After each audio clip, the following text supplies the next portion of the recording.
Hi, everybody. Thanks for joining us. Today, we've hit pause on our regular format in light of the tragic events that have engulfed our nation.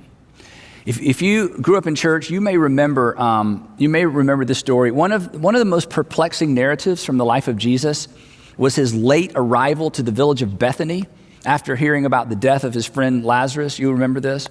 John tells us that when Jesus finally arrived, he asked to be taken to Lazarus' tomb, which was a cave. And when he got there, he paused and he wept. He stood in the pain of those around him before providing a solution. In fact, it was so emotional that the men and women who had come to mourn with Mary and Martha actually remarked on it. Here's what they said. They said, "See how he loved him." Now, in some ways, that's what this moment is for us. This is the moment to pause in the pain of the black community, the pain of the families directly impacted, George Floyd's family, Ahmaud Arbery's family, Breonna Taylor's family, the list goes on and on. The families whose lives have been upended by the looting. This is the moment to pause in the pain of our nation and to connect these current losses to the current of racism that has plagued our nation for so long. To pause and to feel it. And before we offer our solutions, to weep with those who weep, and to mourn with those who mourn. That's where empathy is born. And on occasion, that's actually where solutions are discovered. Now, I've heard people talk about how sad all of this makes them feel, but come on, sad is how we feel when something happens that doesn't really affect us personally. Something that's far away. This sad is about somebody else. And I hope we can all agree that this is bigger than sadness. This affects all of us, and consequently, all of us have a role to play. Now, I know some people are sometimes uncomfortable with people like me leveraging the words of Dr. King, but come on, he said so much and he said it so well. And he goes right to the epicenter of our point. The reason this has to become personal for me and the reason this has to become personal for us is this. Injustice anywhere, you'll remember this quote.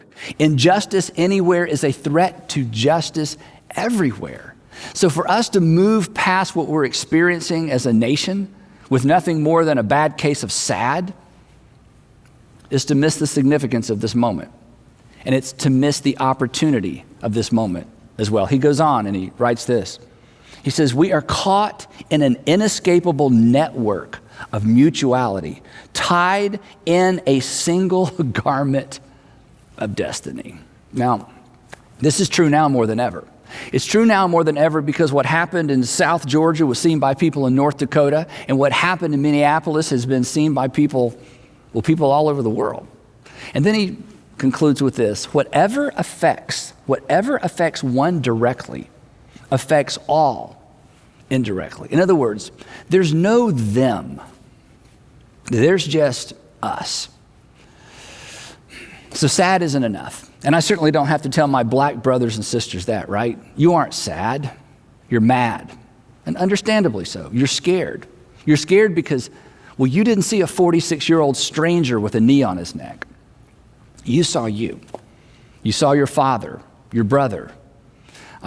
I have two African-American friends who recently became fathers for the first time. They saw their sons. They saw the death of progress. They saw the death of hope. They saw the death of, well, maybe my kids will grow up in a different kind of America, a better America.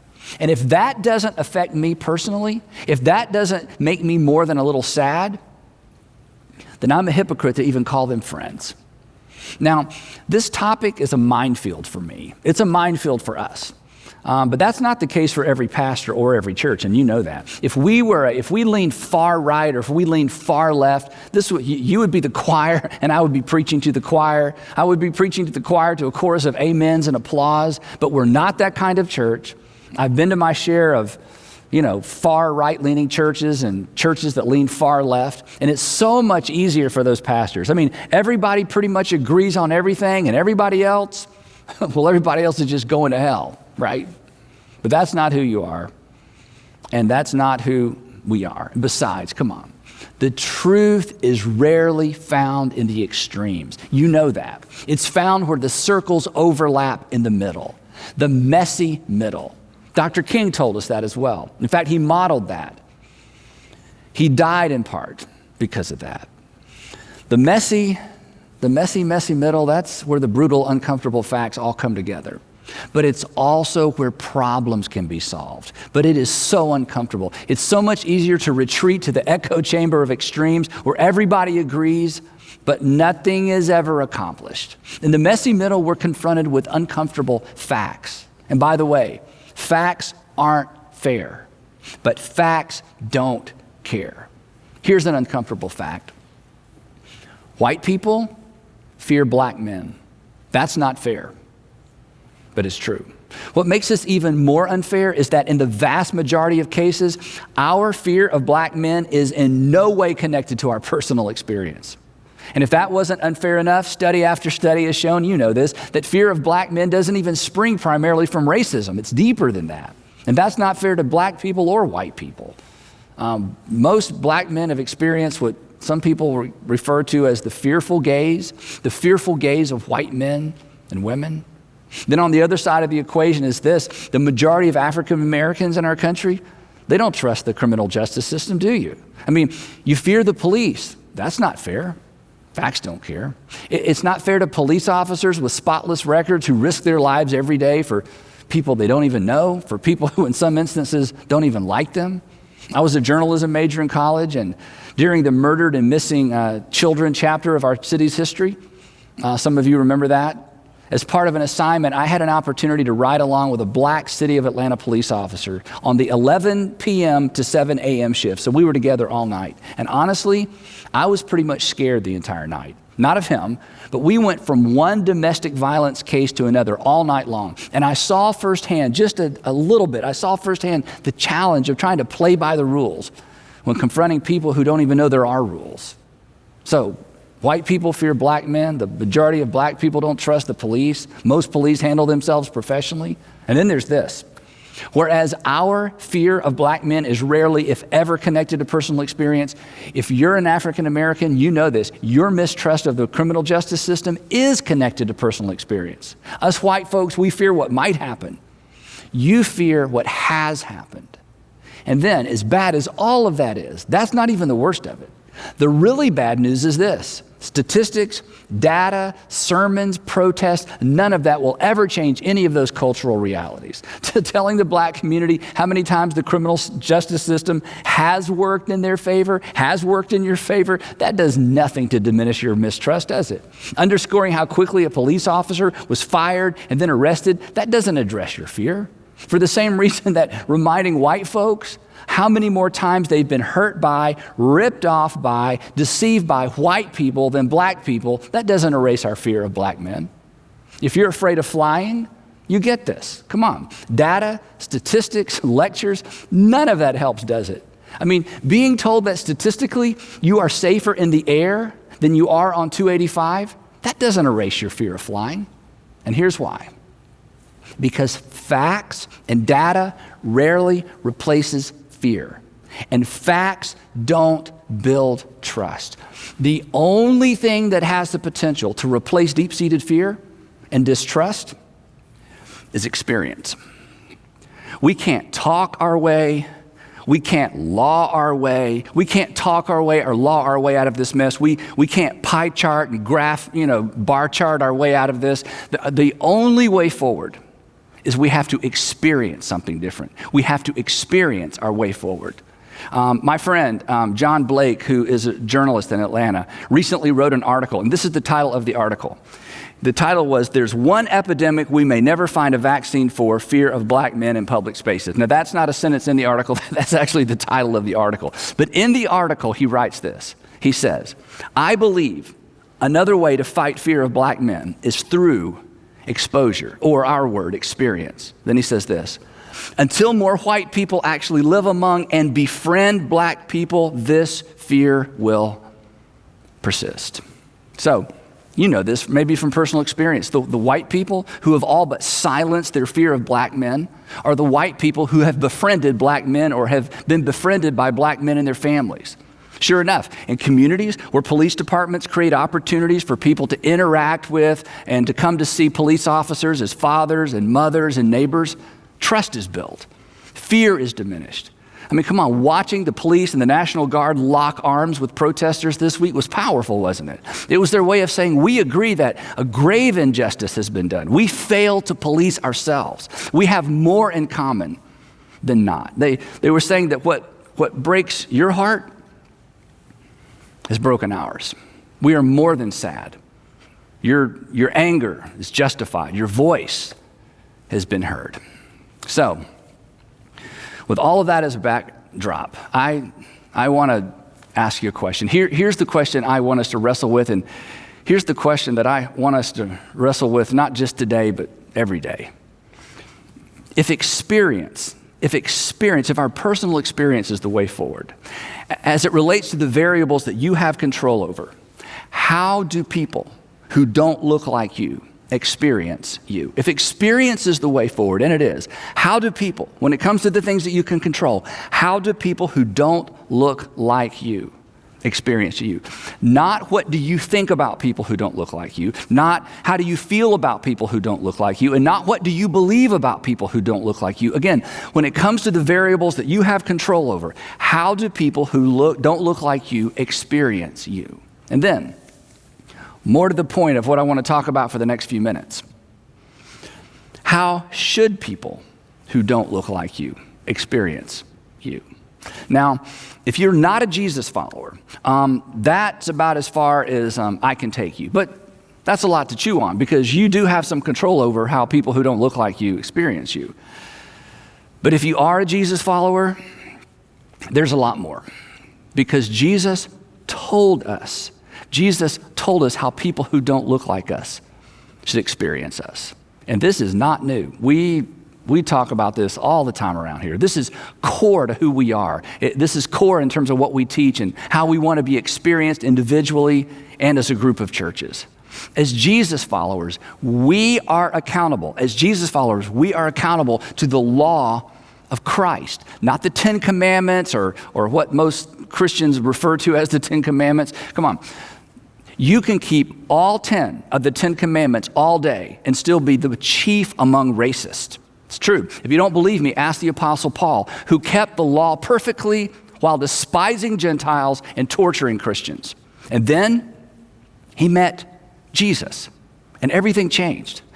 And Paul went from a violence-leveraging, law-keeping Pharisee to the greatest of these is love, Jesus followers, in a day. Because he better than anyone understood the stark contrast between what had come before and the kingdom Jesus came to introduce. Jesus, who on his final pre-crucifixion night replaced all 10 commandments with one commandment, a better commandment, a new commandment. He reduced all of life. This isn't an exaggeration. He reduced all of life to one transgenerationally relevant, unchangeable command that has the potential to change everything in spite of how things change. A new commandment, he said, a new commandment I give you, love one another. Of course, that wasn't new, but of course, he wasn't through. He defined it for us. As I have loved you, this is his definition. As I have loved you, so you must love one another. This was a new command. Jesus followers, this was not a new suggestion. It was so central. He said this, you remember this. By this one thing, not 10 things, not 600 things, by this one thing, you will know, people will know that you are my disciples if you love one another as I have loved you. So, how should people who don't look like you experience you like that? How should people who don't look like me experience me like that? Then the Apostle Paul comes along and he elaborates on the one another part of this. He says, do you want to know what it looks like to love people who don't look like you? Do you want to know what it looks like to take Jesus' new covenant command seriously? He says, here's what it looks like. Here's a good place to begin. Carry one another's burdens. That's what Christ did for you. That's what the Jesus brand of love looks like. When you do this, Paul says, when you do this in this way, you will actually fulfill the law of Christ. When we choose to carry someone's burdens, think about this. When we choose to carry another person's burdens, what divides us diminishes, and what unites us surfaces. Because when you choose to carry my burden, you'll have a better understanding of where I sit and consequently why I stand where I do. And I'll gain a better understanding of you as well. Carry someone's burdens and you will fear less, you'll understand more, you'll mistrust less, you'll trust more. And when the concerns of others concern you and you act, you are fulfilling the law of Christ. When the concerns of others become my concerns and I act on those concerns, I am fulfilling the law of Christ. And when the law of Christ informs our collective conscience, or imagine this, when the law of Christ informs our national conscience, we will find common ground even when we don't share common culture or a common experience. And here's the thing. You'll know you're getting this right when white culture and black culture become secondary to the one another culture introduced by Jesus. See, here's the thing. When a slice of my culture gets in the way of loving and valuing another human being, that slice of my culture must be temporarily or even perhaps permanently retired. Otherwise, I'll just be content with sad. Otherwise, I'll never step over the line to carry your burden. So, I want to get awkwardly practical for just a minute. Because in the messy middle, when the circles come together, when the facts come together, it's always going to be a little bit awkward. So, what does the Jesus brand of love look like in our current context? How should it shape how people who don't look like you experience you? How should it shape how people who don't look like us experience us? Two things. First, and this is certainly not original with me, it is not enough not to be a racist. It is not enough not to be a racist. Non-racist is not the goal. Being non-racist does nothing to address racism. Practically speaking, it amounts to indifference toward racism. If you're a Jesus follower, we must be anti-racism. Just like you're anti-child abuse. Think about it. You wouldn't walk by somebody abusing a child and think to yourself, I'm not a child abuser. You wouldn't walk by and think to yourself, I'm not a child abuser, and say nothing or do nothing. We must be anti-racism like we're anti-bullying, like we're anti-voter fraud, like we're anti-whatever it is that gets you worked up. I mean, think about it this way. If you're a parent, as a parent, I wasn't content to simply be non-liar. I was anti-lie. I did not put up with it in my children and our family, right? I wasn't content with being non-disrespectful to Sandra. I was anti-disrespect to Sandra. There was zero tolerance for disrespecting Sandra in our household. When you are anti-something, you address it when you see it. You speak up when you hear it. And to carry somebody's burdens, to carry somebody's burdens is to get up underneath the weight of their burden. And when we decide to carry the burden of anyone who has been discriminated against for any reason, we won't be silent because now it's our burden. But I got to warn you, speaking from personal experience, I'll own this.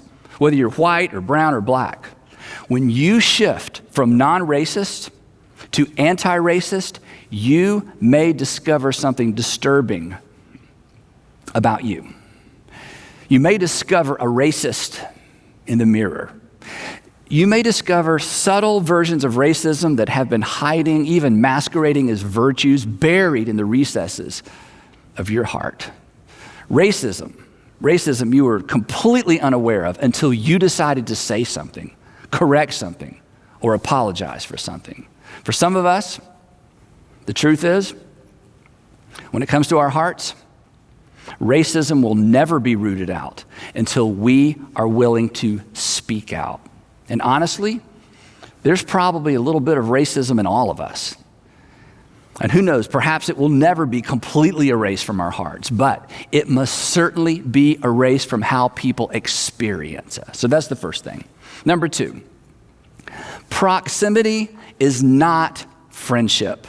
Proximity is not friendship. Knowing the names of people who don't look like you is not the same as having a friend who doesn't look like you. This is a big part of the solution. Author James Clear, who's written several really amazing books, he says this. He says, facts don't change our minds. Friendship does. Isn't this true? Facts is what we said earlier. Facts don't change our minds. Friendships change our minds. So as I've urged you in the past, pursue relationships, pursue friendships with people who don't look like you.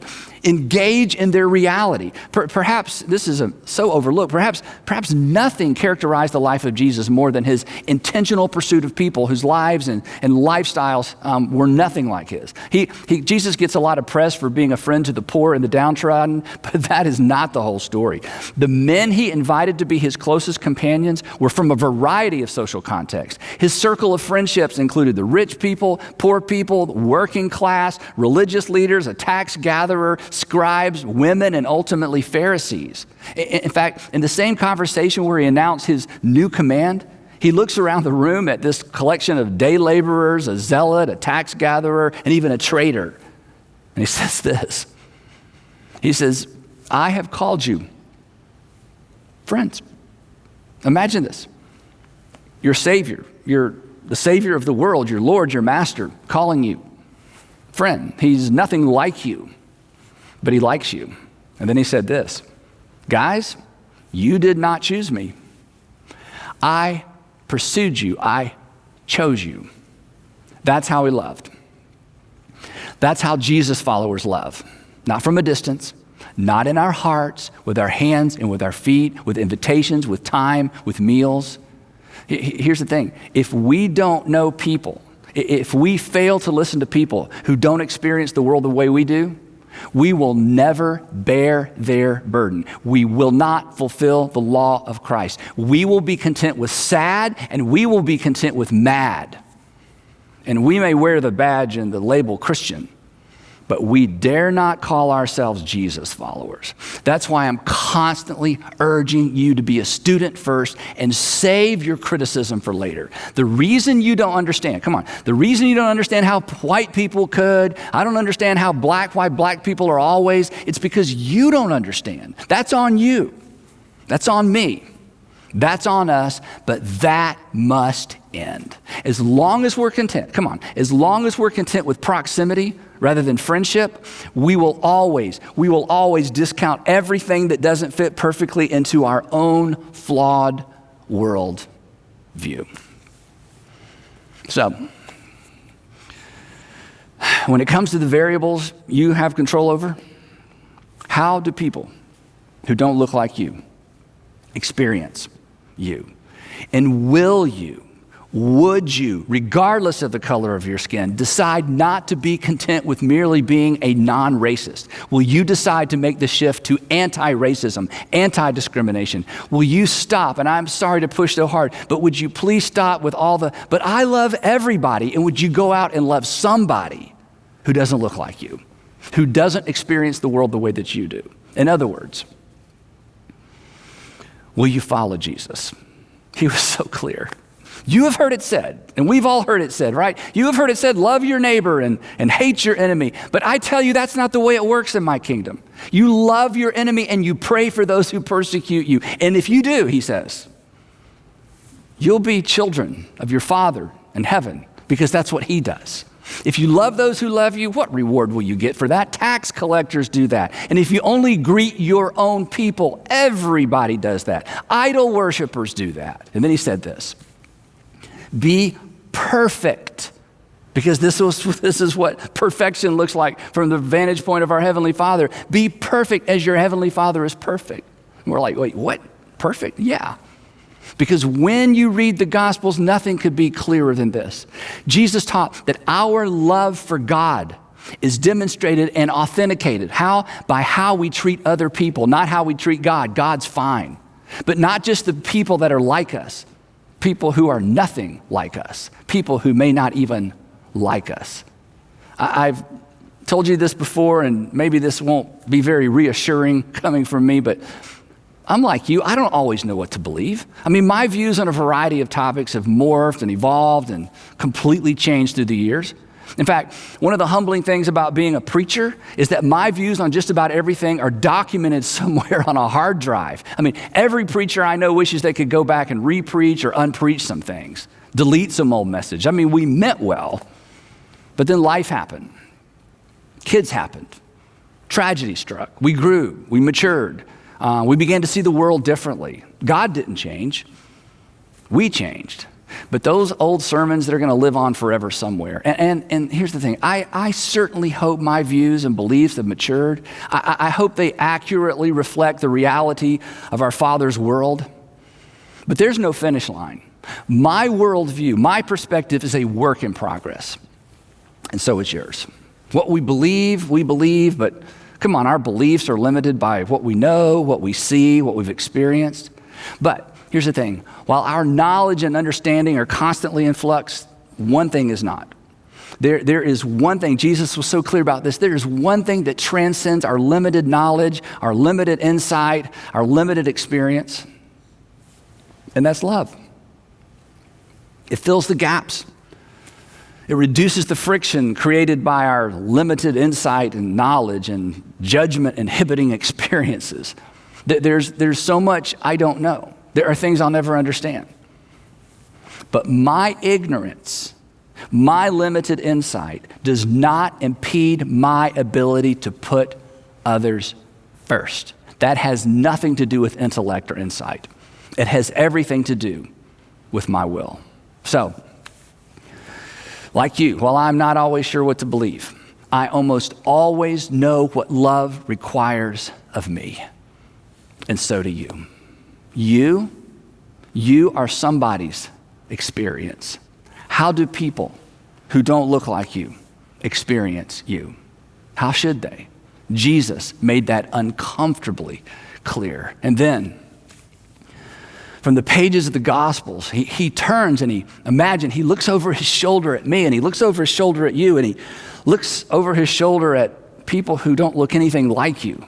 And he says, follow me, and I'll show you what love requires of you. And if we accept that simple invitation, perhaps in time, we'll all lose our fear of flying. Perhaps we will silence our irrational fear of black men. Perhaps we'll see men and women, fathers and mothers, instead of just uniforms and badges. Perhaps in the chaos of the blue lights and the sirens, we'll see somebody's son. We'll see somebody's little girl. And perhaps someday, it'll finally dawn on all of us that whatever affects one of us directly affects all of us indirectly, because we are all made in the image of God, and we are all part of the human race.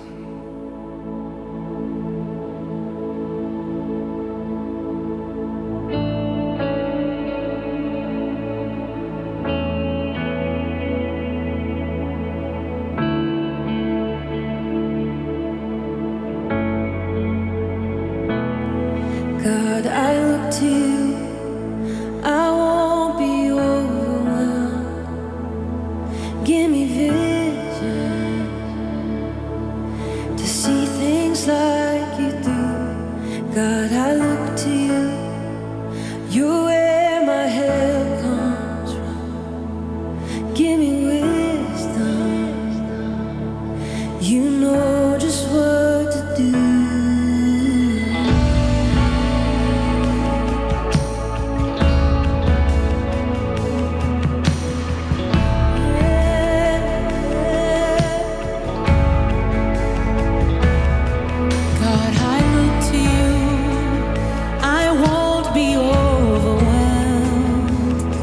Give me vision.